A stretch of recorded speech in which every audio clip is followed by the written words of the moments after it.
বহু দেশে দেশে গৃহদাস দেখি চিন্তিত হবৰ মনৰ মানুহ বহুতে দেখিছো ঘৰতে হৈছে পৰ সেই মই যাযাবৰ মই এটি যাযাবৰ যাযাবৰী জীৱন কটোৱা সুধাকণ্ঠ ভাৰতৰত্নপ্ৰাপ্ত ডক্টৰ ভূপেন হাজৰিকাদেৱৰ আজি চতুৰ্দশ মৃত্যুবাৰ্ষিকীত আমি স্কৰডিমি আৰু এক্সকুলৰ ফালৰ পৰা শ্ৰদ্ধাঞ্জলি জ্ঞাপন কৰিছোঁ তেখেতৰ মৃত্যুবাৰ্ষিকী আজি হয় এই বৰ্ষটোতে আমি তেখেতৰ জন্মৰ শতবাৰ্ষিকী উদযাপন কৰি আছো ভূপেন হাজৰিকাদেৱে কৈ গৈছিলে মই বিচাৰিছো হস্তিৰ খোজত বলিষ্ঠ বিদ্যুৎ গতি চেতনাবিহীন নিথৰ স্তব্ধ যুগক দিবলে জ্যোতি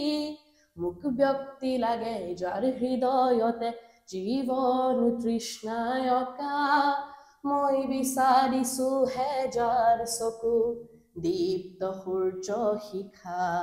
গতিকে নৱপ্ৰজন্ম হিচাপে আমাৰ এইটো দায়িত্ব যে তেখেতৰ এই শতবাৰ্ষিকী জন্মৰ শতবাৰ্ষিকী উদযাপন যাতে কেৱল উদযাপন হৈ নাথাকক এয়া আমাৰ উপলব্ধি হওক কেনেদৰে আমি ৰাভা জ্যোতি ভূপেন হাজৰিকা জুবিন গাৰ্গৰ অসমখনক আগুৱাই লৈ যাব পাৰো কেনেদৰে আমি যুগসন্ধিৰ বিভীষিকা নাশ কৰি অসমখনক বৰ অসম হিচাপে প্ৰতিষ্ঠা কৰিব পাৰো ধন্যবাদ